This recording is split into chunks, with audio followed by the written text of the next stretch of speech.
तुम्हारी बहनिया, सुनो बालम जी तुम्हारी बहनिया घर बुलाने के काबिल नहीं है। सुनो बालम जी तुम्हारी बहनिया घर बुलाने के काबिल नहीं है।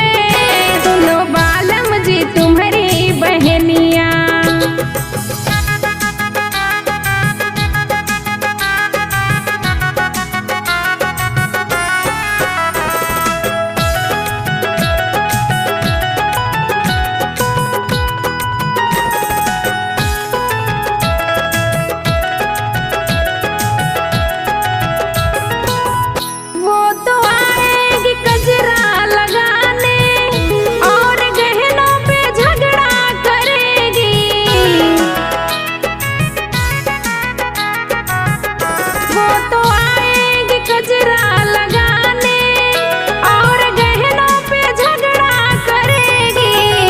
उनको पीतल के गहने दिलाना, उनको पीतल के गहने दिलाना, सोने चांदी के काबिल नहीं है। सुनो बालम जी तुम्हारी बहनिया घर बुलाने के काबिल नहीं है।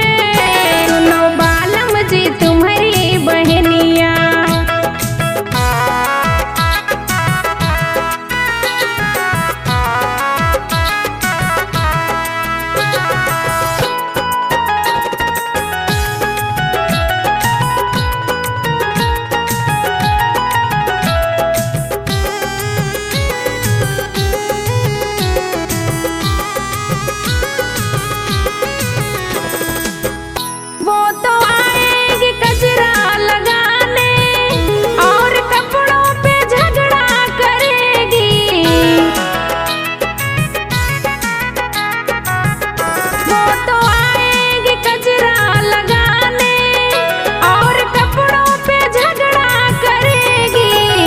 उनको सस्ती सी साड़ी दिलाना, उनको सस्ती सी साड़ी दिलाना, महंगी साड़ी के काबिल नहीं है। सुनो बालम जी तुम्हारी बहनिया घर बुलाने के काबिल नहीं है। सुनो बालम जी तुम्हारी बहनिया।